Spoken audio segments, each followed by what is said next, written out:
So, thank you very much, everybody, for coming along today. This is the third in our series of charity online talks. We also do face-to-face as well. Curious Histories kind of showcases the oddball, left field, slightly weird areas of history. And today, I'm absolutely delighted to be joined by one of my oldest colleagues at the Open University, Dr. Will Hardy. Will is, by trade or by expertise, a historian in industrialization. Is that fair enough, Will? Yep. Yeah, Yep. yeah. There's slant on it. There's nodding going on, and but today he's not going to be talking about in the Industrial Revolution. He's going to be talking about a remarkable piece of historical detective work that he undertook during the pandemic. So I don't think I'm not going to say any more than that because that'll be spoilers. And so I'm going to leave the floor open to Will to reveal all. You should be able to share your screen now, Will. I hope. Away you go. Thanks, Will. Okay. Well, welcome everyone, and thanks for having me. And this is my local church, St Mary Magdalene Littleton, which is just next door to the famous Shepperton Film Studios. And this photo was taken about 100 years ago. It was founded in 1135, but there may have been previous places of worship on the site. Much of the brickwork in the nave and chancel dates back to the 13th century, and the old stone font may predate the church itself. So it's an old place with a real feeling of history as you walk in. Since 2012, I've given talks locally about the history of this church. When the pandemic happened, I decided now is the moment to bring this research together as a book, and here is the cover. This is my lockdown book, published in 2021. It's available as a paperback on Amazon. It's got lots of illustrations, black and white and colour, because originally the chapters were slideshows. Today, I'll give you a gist of chapter 2, which relates to what is known as the Millais window. Okay, so when I first came to this church, it was not long before I started hearing the rumours that one of the stained glass windows might be designed by the famous Pre-Raphaelite John Everett Millais. Mystery surrounded this because no one was sure which window it was. However, a few years ago, when the fine arts charity NADFAS made a survey of the church, they found that none of the present windows are by Millais. So was the whole thing a myth? If you go, you can find mentions of a Millais window at Littleton Church. For example, one old guidebook mentions that Sir John Millais, the artist, often stayed at the rectory amid the fields and the trees. And it says that one window of stained glass was given by Sir John Millais and depicts one of his paintings. This is puzzling, and in the end, I decided to explore the mystery. The church definitely did have a window by Millais. We're going to see what happened to it, how it came to be there, and what it might have looked like. It's quite a story with joy and heartbreak and some lively characters. To start with, let's remind ourselves briefly about who Millais was and who his wife was, Effie, because she is also an important part of this story. I'm sure that for some of you, John Everett Millais needs no introduction. He was born in 1829, and here he is as a young man. Together with his friends Holman Hunt and Rossetti, he founded a new movement in art called the Pre-Raphaelites. They were inspired by the art of the Middle Ages, before Raphael's time, hence the term Pre-Raphaelite. Millais was not always a regular churchgoer, but he was a believer, and his faith sustained him throughout his life. One of his sons wrote that Christianity is, with him, no mere profession, but a living force by which his actions are habitually controlled. And so in the consolations of religion, he finds all the help he needs to enable him to bear up bravely and without a murmur, even the darkest hours of his life.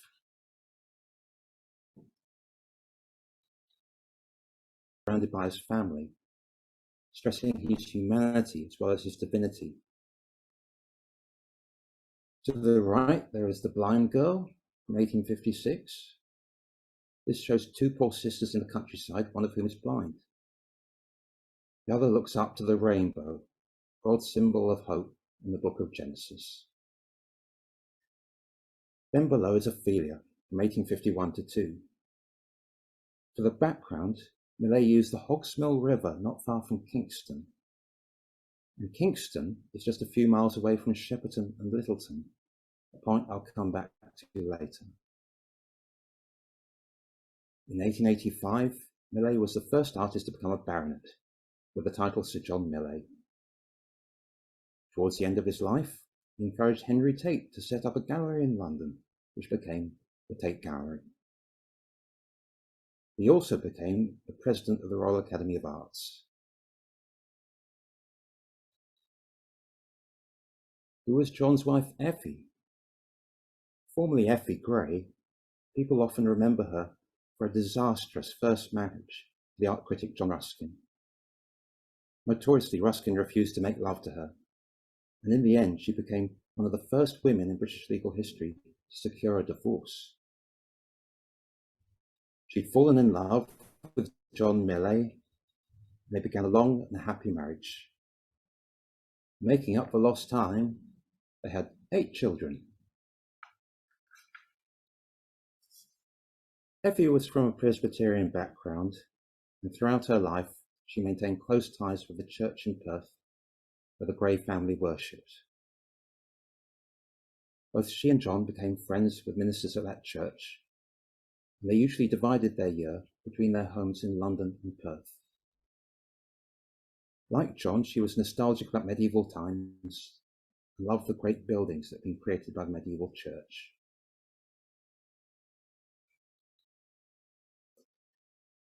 But did Littleton Church, pictured here in the 1930s, ever have a Millais window? To begin to find an answer, we need to go back to 1938.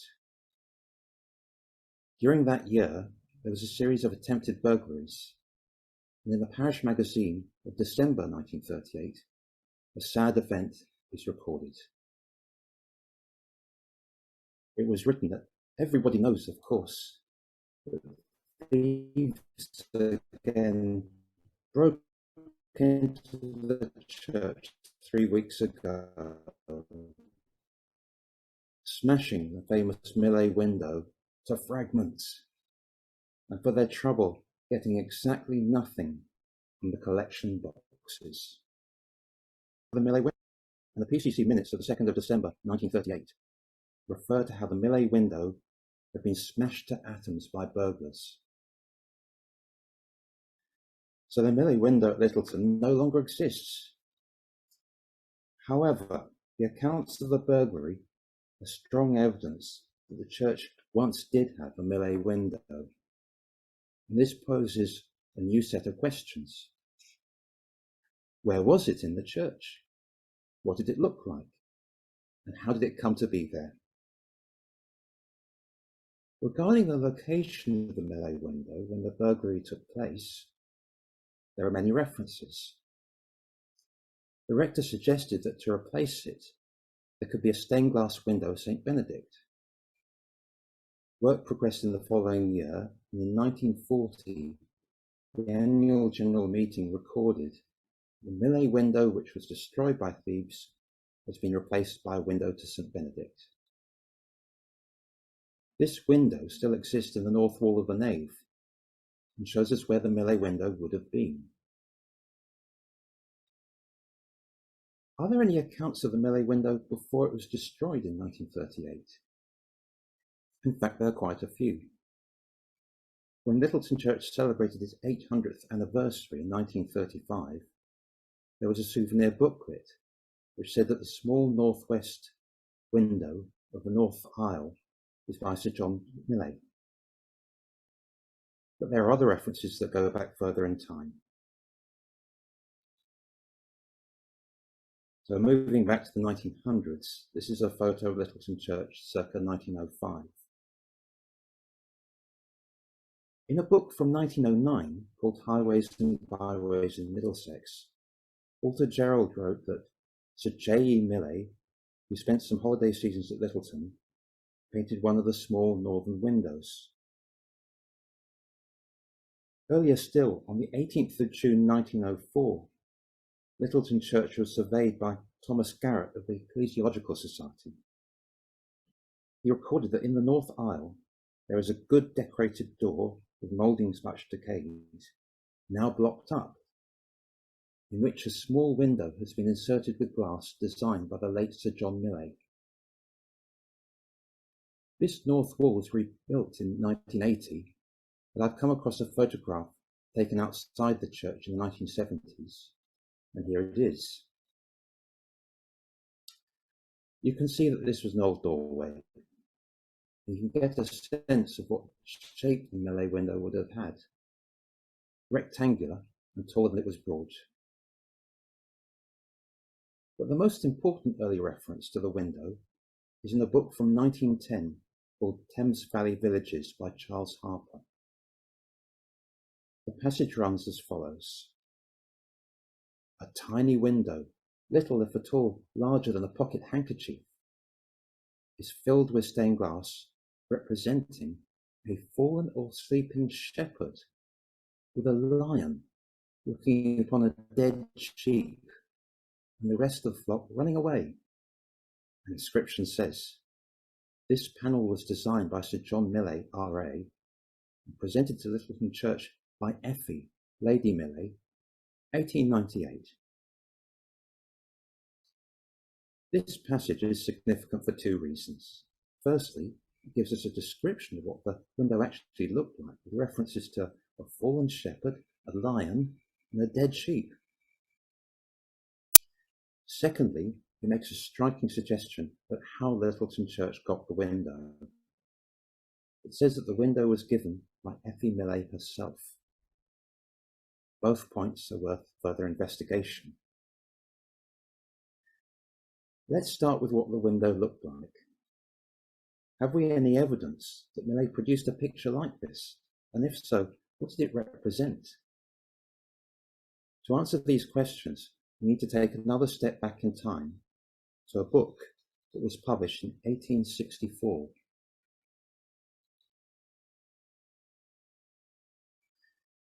Millais is most famous as a painter, but in fact he also designed engravings for books.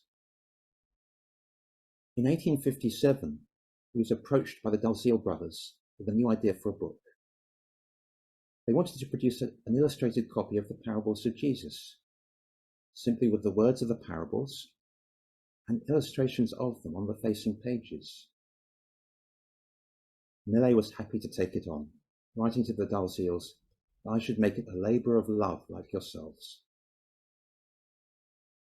The project took a number of years, but the final illustration Millais created was of the Good Shepherd who sacrificed his life for the sheep.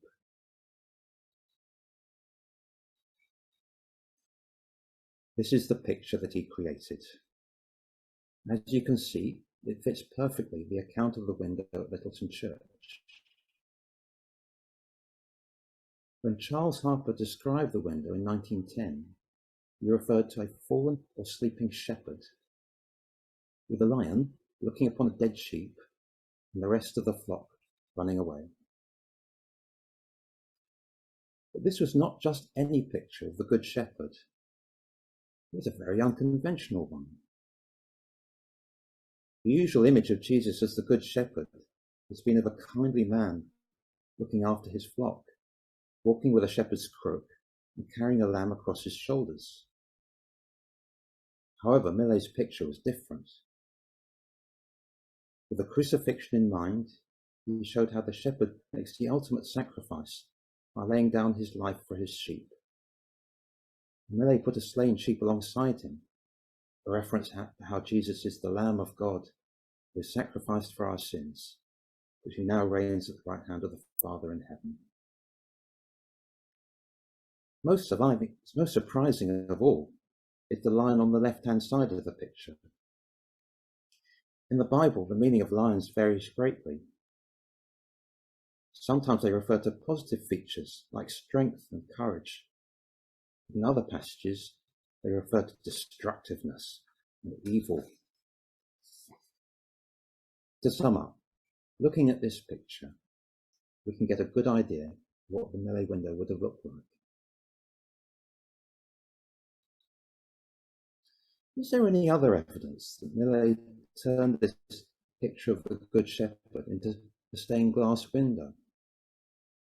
For an answer, we must head to Scotland, to Canool Parish Church in Perth, where Effie's family were worshippers. This slide is inside the church at Canool.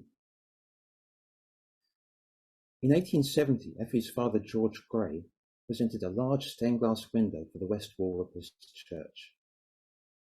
It was based on the engravings in Millais' book, The Parables of Our Lord, and showed 14 parables. Known at Canool as the Millais window, it exists to the present day.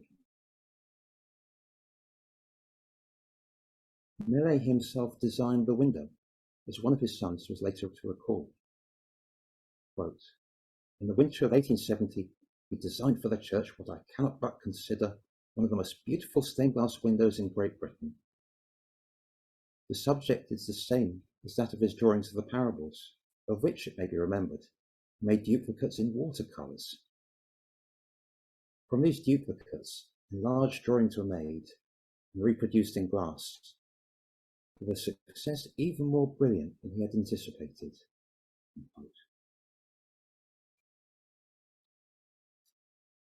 One of the parables featured in the window was the Good Shepherd. We can't be sure if it's exactly the same, but looking at this window now, we can get a further impression of what the window at Littleton would have looked like, this time in colour. But how did Littleton come to have this window of the Good Shepherd? This takes us back to the account by Charles Harper in 1910. According to Harper, there was an inscription under the window which said that it had been presented to Littleton Church by Effie Lady Millais in 1898. This is fascinating if true, but can we prove it? Sadly, Effie herself died in December 1897, so she could not have presented the window to the church in person. How are we to understand this inscription? Where did the year 1898 come from?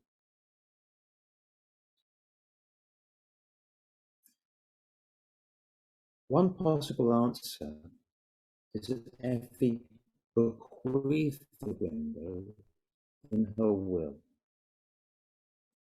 If her estate was put through probate in the months that followed her passing, then it makes sense that the church would have received the window in 1898. Thankfully, a copy of her will still exists, and it's been possible to trace a copy from the Scottish Probate Office. Effie produced two versions of her will in 1897, and the stained glass window of the Good Shepherd is mentioned in both. In the first version, dated the 26th of July 1897, she bequeathed to her daughter-in-law, also known as Lady Millais, the stained glass window in the house in Cromwell Place, London, of the Good Shepherd. This was to be held in trust to her grandson.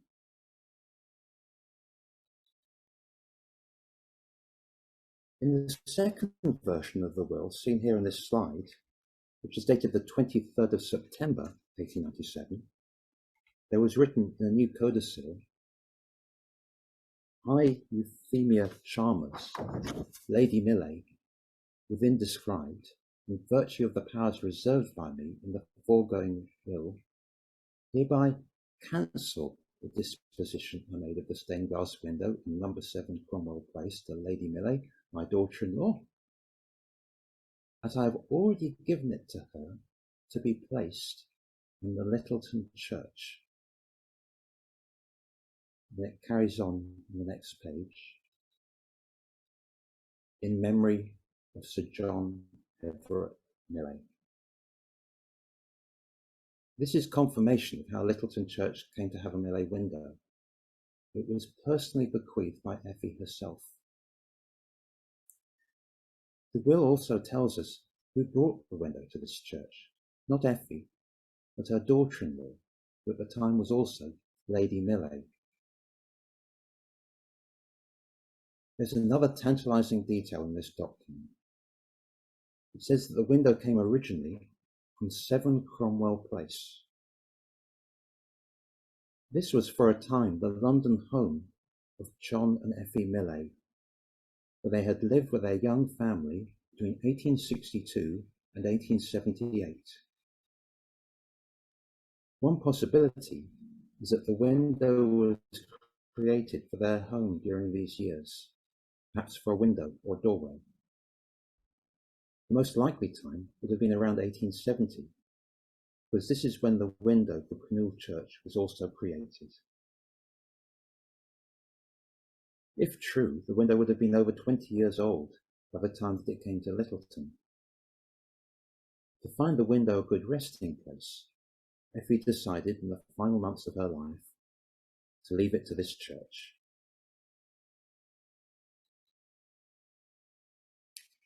So, we've looked at what happened to the window, where it was in the church, its design, and how it was donated. However, there is one big question which looms in the background. That is, why? Why was this church given the window of the Good Shepherd?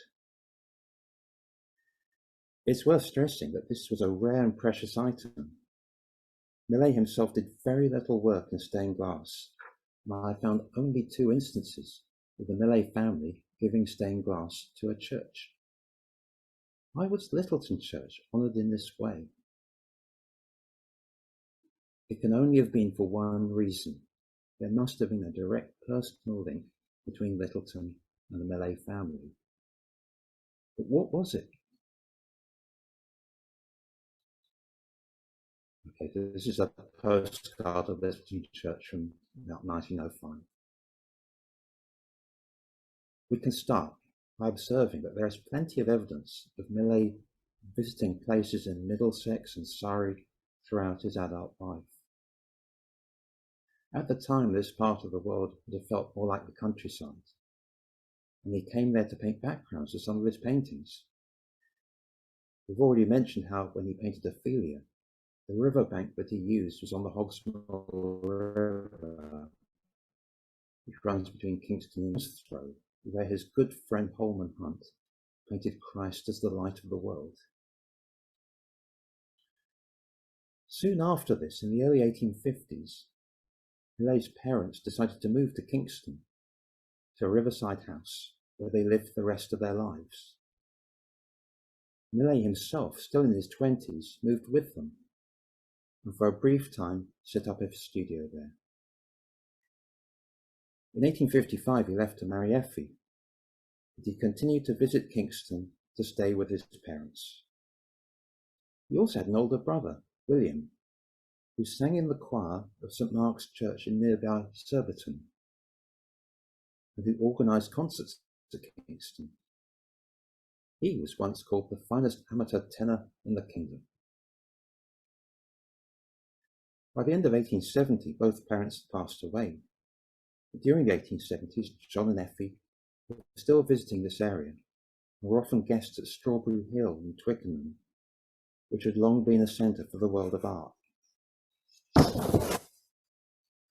It's not known when John first became aware of Littleton Church, but clearly he had local links with the area, and as a Pre-Raphaelite, this 12th century church might have drawn his interest. This may help us to understand why, as Walter Gerald wrote in 1909, he spent some holiday seasons at Littleton. Why, as the old church guide put it, he often stayed at the rectory amid the fields and the trees. However, there was another reason why John and Effie might have had personal links with Littleton towards the end of their lives. For this, we need to look a few hundred yards down the road to Littleton House, the old red brick mansion that's at the centre of Shepton Film Studios. This is Littleton House today, often used in films and TV programmes. The surrounding land is now filled with large studio buildings, a bit like a mini Hollywood. So how does it fit into our story? The original mansion was built by the Wood family in the 17th century, and it was their main residence until the 1870s. However, in December 1874, there was a fire in which 2/3 of the house was destroyed. At that time, most of the Wood family moved permanently to one of their other estates in Wales.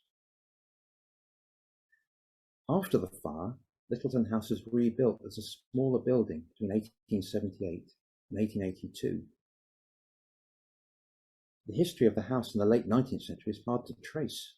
It appears that it may have been bought in 1892 by a property speculator called John Jackson Sudbury, who died soon after, leaving it to his wife Mary Sudbury. So what's all this got to do with the Millais family? This is where we come to the next phase in the story of Littleton House. Between about 1895 and 1897, there was another family living at Littleton House. They may not have owned it, but they certainly lived there. This was a family of Everett Millais, the eldest son of John and Effie. It's rarely mentioned in studies of the local history. There's quite a bit of evidence about Everett living at Littleton. This includes legal documents, letters that he wrote from Littleton House, and several references in local and national newspapers. Taken together, the evidence seems clear. In 1895 and 1897, Littleton House was the family home of the eldest son of John and Effie Millais. As a child, Everett appeared in a few of his father's paintings, the most famous being The Boyhood of Raleigh. In the picture, he played the part of the young, wide-eyed Walter Raleigh, listening to an old sailor telling him tales of the sea. As an adult, Everett became known for something else. As a dog breeder. He's remembered today as the person who introduced the Basset Hound to Britain. He was also an active member of the Kennel Club.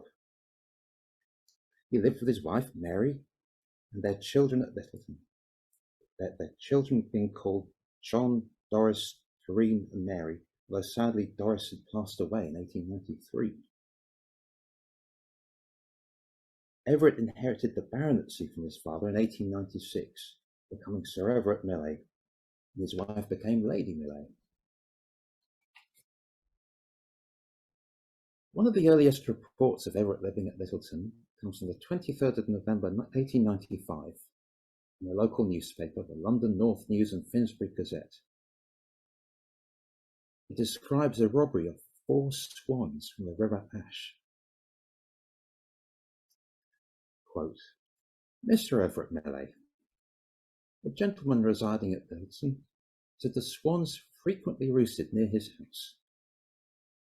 On the morning of the 10th, he missed his boat from its usual place, and after a search found that it had been removed to the lower water where the swans roosted. It was smeared with blood, and a quantity of feathers was lying in it. On proceeding to the opposite bank, we found the bodies of 2 dead swans lying on the ground. There were a number of footprints on the ground, as if the place had been visited by several men. He fetched a policeman, who took a sketch of the footprints. Unquote. 3 culprits were found, 2 men called Minchin, and their leader, a Mr. Goose. So this is a story of swans being stolen by a goose. But the significance for us is that already, by late 1895, Everett seems to have been resident at Littleton.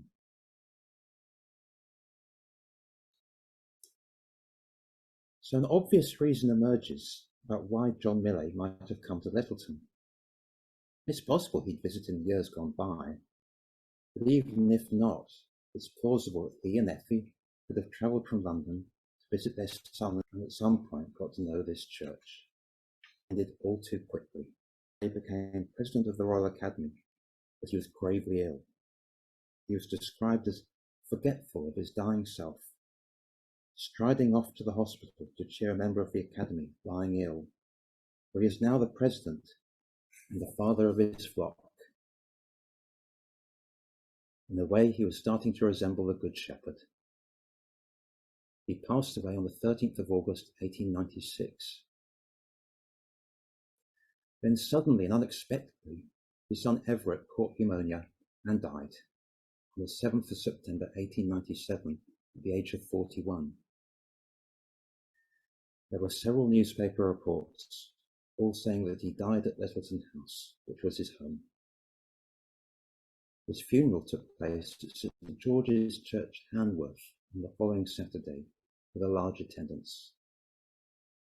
The service was conducted by the rector of Littleton, William Manners Wood. By this stage, Effie Millais was too ill to come to her son's funeral and was struck with grief.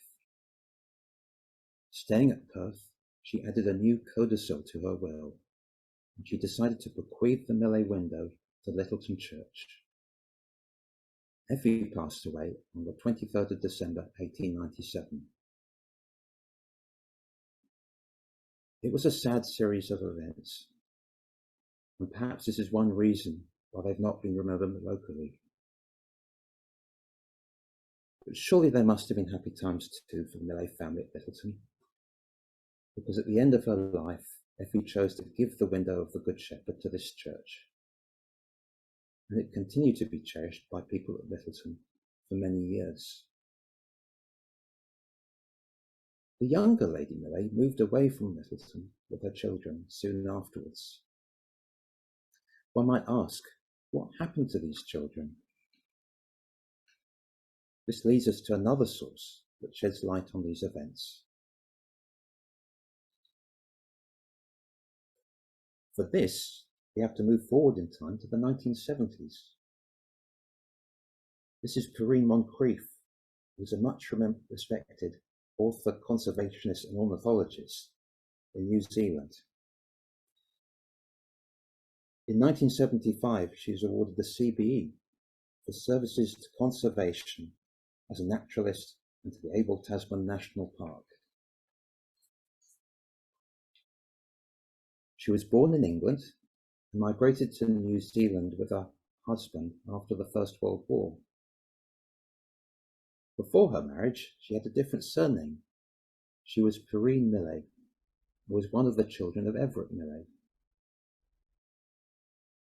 Born in 1893, she spent her early years at Littleton House and was 4 years old when her father died.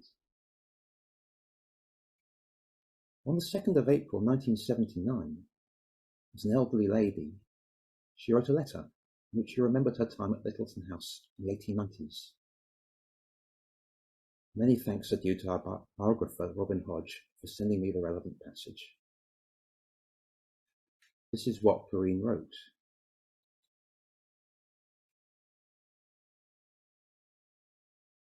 When my father and mother married, they bought a place called Littleton Hall, Shepperton, near London, The place was a lovely old red brick mansion that had a curse of monks upon it, and ere long my father died. He went hunting, caught a chill, and died. And as far as I remember, he is buried in the church nearby. I was taken to the church once and was shown his grave, which is right against the building. Then my little sister Doris died of diphtheria, and my mother left Littleton and came to London, where we lived until I grew up. This is fascinating stuff. Things may have got a little scrambled in Perrine's memory, which is understandable in view of how young she would have been.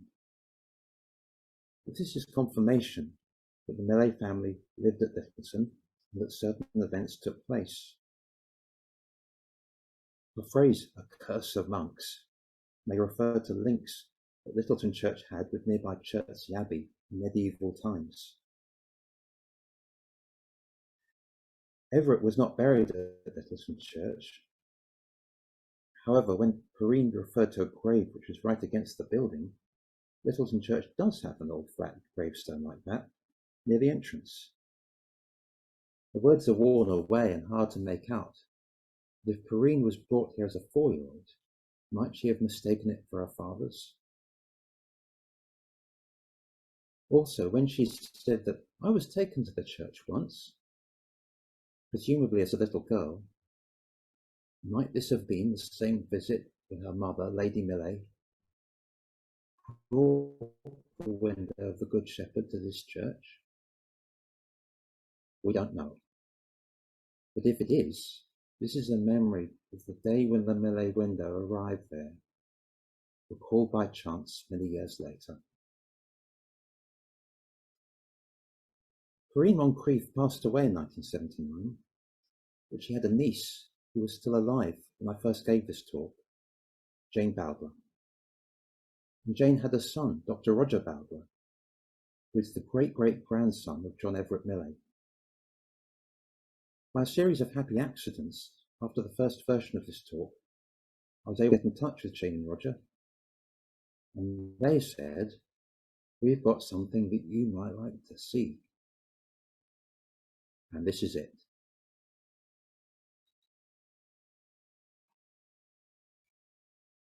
This astonished me when I first saw it. I've been trying to work out what it means ever since. But in short, it's a watercolour design for an alternative east window for Littleton Church. In other words, the main windows above the altar. You can't make it out here, but it says Littleton East window in the top left-hand corner. As you can see, the design incorporates the window of the Good Shepherd in the middle. We don't know who painted it or when, but it's been passed down through the Millais family.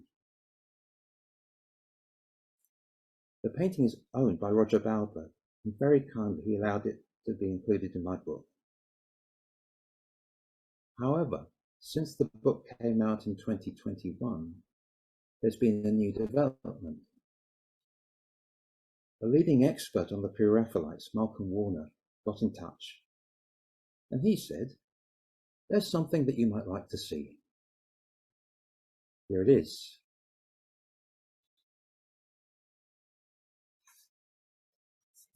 This is owned by Ewan Sefton Smith, whose mother was married to a grandson of John Everett Millais. It's another watercolour painting of this design for the east window of Littleton Church, very similar to the previous painting, but with subtle differences. Most notably, the lion's head seems to have been replaced by an overhanging rock.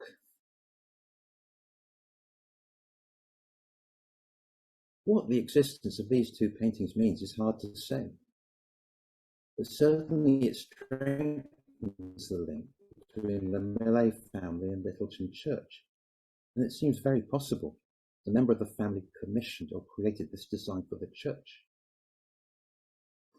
However, was this design ever used in practice? Littleton Church received the window of the Good Shepherd in 1898. We know that it had been placed in the north hall of the nave by 1904, It's also thought that the present east window of the church, showing Christ in glory, was installed by 1904. Taking these facts together, one might well conclude that this watercolour design was only a proposal, which never happened in reality. And that's what I thought too, until I stumbled across some other evidence. It comes from an old photograph taken from just across the road at Littleton in around 1900. In the background, you can see the east wall of Littleton Church, and I wondered, if that part of the picture was enlarged, would it be possible to make out any features? It's blurry, but this is what I found.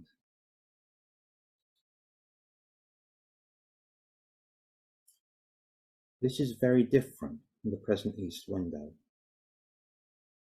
The first thing I noticed is the two kneeling figures lower down in the middle.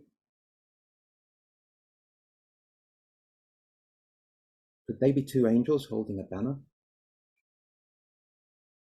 In the right-hand window, there appear to be another two standing figures. Could they also be angels holding a banner? And in the bottom right-hand corner, there's a grid of squares.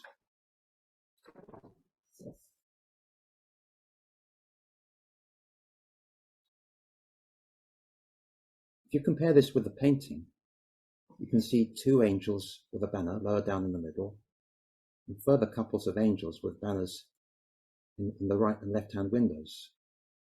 And you can also see grids of squares in the bottom right and left corners.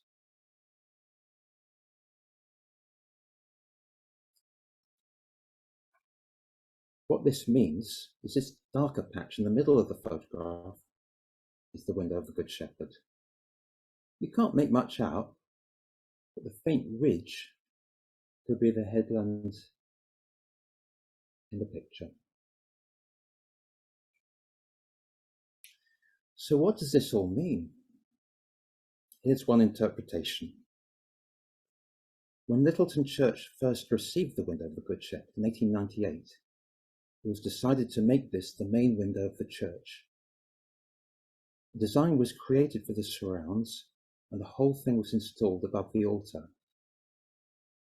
However, not long after this, it was decided to move the Good Shepherd to the north wall of the nave, and this was replaced by the current east window. If this is all true, what happened to the three pairs of angels that surrounded the Good Shepherd in the paintings? The answer may still be there today at Littleton Church if you look upwards to the clerestory windows in the nave. There are three pairs of angels, whose origins are also mysterious, although they are thought to date from around 1900.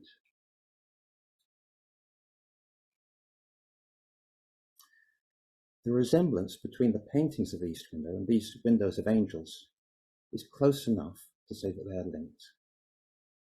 It's possible that these windows reused panes of glass from the short-lived east window when it was taken out.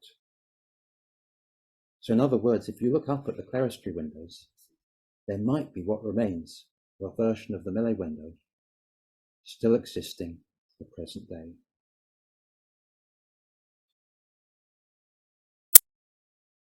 Many of the mysteries of this church,